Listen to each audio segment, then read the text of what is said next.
আর সবাই কেমন আছো? ভালো আছো আশা করছি।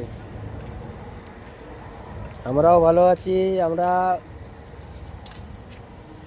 বর্তমান এয়ারপোর্টের মধ্যে আছি, দেখতেই পাচ্ছ, দেখে নাও। আজ আমাদের মধ্যে অমিত শাহজি হাজির হচ্ছে, তো তোমাদেরকে সেই ভিডিওটি দেখানো হবে, কোথায় কোথায় যাচ্ছে না যাচ্ছে।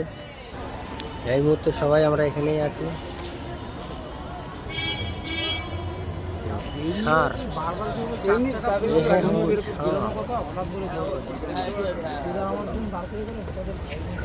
কি